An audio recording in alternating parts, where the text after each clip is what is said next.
So let me give you a little background on my son. In 1984, he was born, a healthy boy, 9 pounds 4 ounces, and my mother, when he was about a month old, she noticed his lips and fingernails were a little bluish, and we took him back to his delivering physician, and he checked his heart and said he was fine. And we did this 2 to 3 times, and finally the doctor said, I'll ease you parents' mind, and I'll set an appointment up in the city. And we lived in a small town called Raymond, and he made an appointment in Tacoma, Washington. And my mother and his mother took him to the doctor at that time because I was the only one working. So at that time,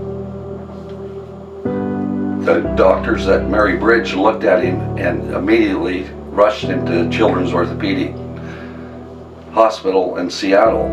And the doctors looked at him and planned to have surgery, open heart surgery, the following day. And the nurses was given the orders to leave him in an oxygen tent overnight. But the nurses took him out and he went into cardiac arrest, into a coma, and he suffered a lot of brain damage. So to make a long story short, he ended up in a wheelchair for the rest of his life. And as a father, I think that's where I really turned to alcoholism, because it really hurt me to have a son that was in a wheelchair, and all I really wanted to just watch him grow up and be able to watch him play football and baseball like I did, and go fishing with him, and I was unable to do that. But as I look back, I wouldn't change a thing. I would not change a thing, because I think the Lord did this for a reason, for me to slow down a little bit in life and reflect on what I have, not what I don't have. Last 2 years ago, me and my wife, had a miscarriage. Well, she had a miscarriage, but it really affects her. You can see her not eating, and crying in a random hours in the day, and he's really really down that time. And me, as a husband or as a father, back then is I'm trying to do something to really escape in the moment that I'm really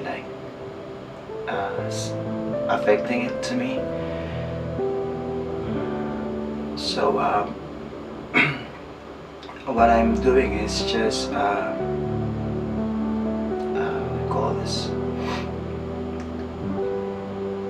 going to the church at the middle of the night, to spend time with the Lord.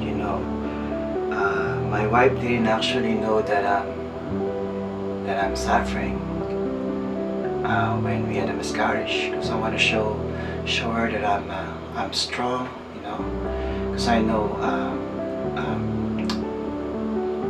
she needs somebody that's strong, that actually can carry her, but deep inside, actually I'm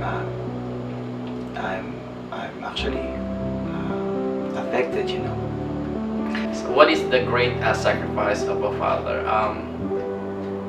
For me, probably because I was a young father.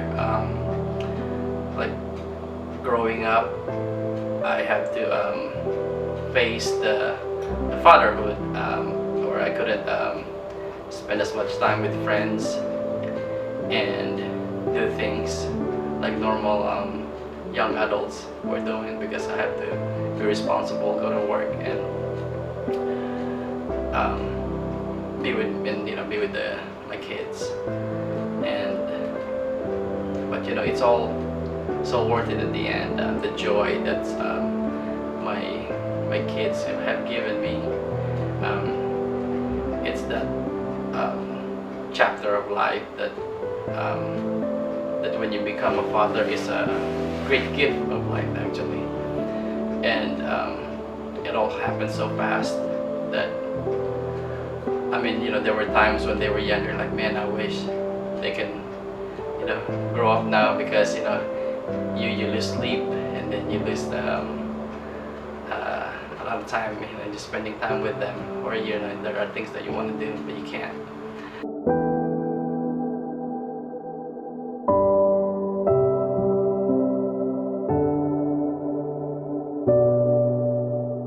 I'd like to say something to all the fathers out there on Father's Day, that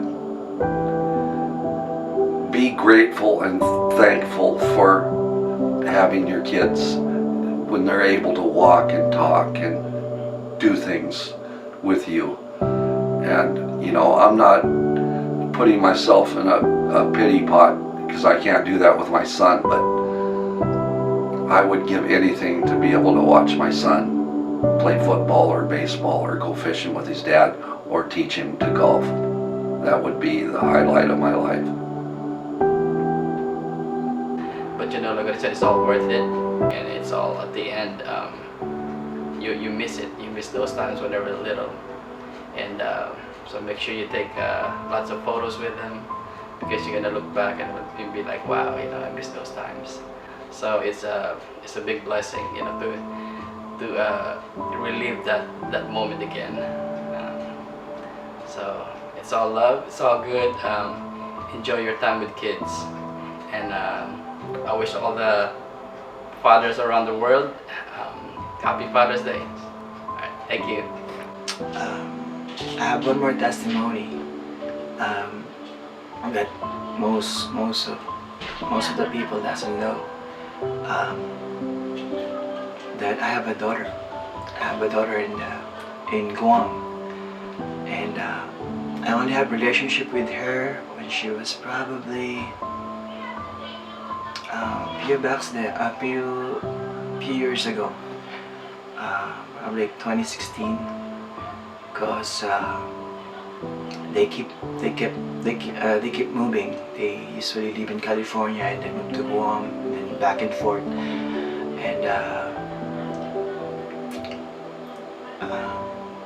I'm so proud of her, and I'm thankful to God that I have the relationship with her now, that she's doing good, she loves reading, and I can't wait to see her again, to meet you guys, to meet other people, to meet my friends, to meet my church mate, and I just miss her, and I just want to hug her, and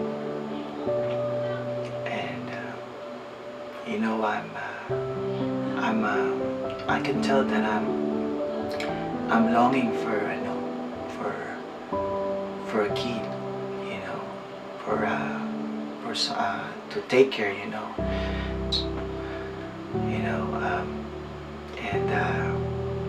to all the fathers, sometimes we're not feels like we're not appreciated, but I'm telling you, Lord sees that.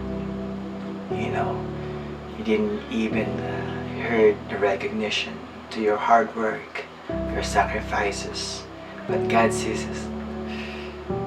It's not gonna be in vain, and I believe fathers that leading their family to church,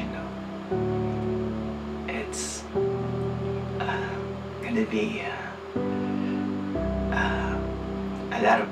gonna be have a lot of treasure in heaven.